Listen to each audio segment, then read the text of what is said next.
महामार्ग अडवलाय, काय नेमकी भूमिका आहे? अडवला नाही आम्ही गाड्या रेग्युलर त्यांना काय म्हणतोय, आमच्या गाड्या रेग्युलर जातात, सकाळी जातात संध्याकाळी माघारी येतात. सासवडला आमचं गोडवान आहे, तर आमच्या गाड्या फ्रीमध्ये सोडल्या पाहिजेत. इथून 2 किलोमीटरवर आमचं ऑफिस आहे, तर त्याच्यानंतर आमच्या गाड्या सोडल्या पाहिजेत. आमच्या ड्रायव्हरला परत इथं येऊन जर म्हटलं का नाही लोकलचं आहे, तर इथली साहेब लोक आडवे बोलतात.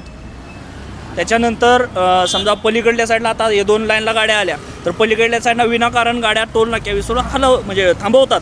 आणि ट्रॉफिक झालं म्हणून परत आम्हाला म्हणतात तुमच्यामुळं ट्रॉफिक होतं आहे, आमचं ॲक्सिडेंट होते. तुमची मग त्यानुसार काय तुम्हाला ही मागणी केली? कमर्शियल व्हेकल आहे, बरोबर आहे. आम्ही ह्याच्या आधीचं बाहेरचं नॅशनलाइजचं टोल आम्ही भरतोय, आम्हाला काय प्रॉब्लेम नाही नॅशनलचं टोल भरायला.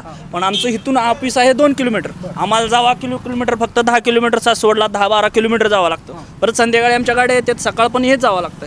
त्यांचा जाता येता आम्हाला खूप त्रास होतो ह्या टोल किती गाड्या नाक्याला. लावल्यात आता तुम्ही? आता आम्ही येताना दोन्ही गाड्या सोबत आल्या, रेग्युलर आमच्या गाड्या सोडतात. पण आज ह्यांना काय प्रॉब्लेम झालाय किंवा वरून पुन्हा ह्यांच्यावर हे झालं असेल तर काय माहीत नाही.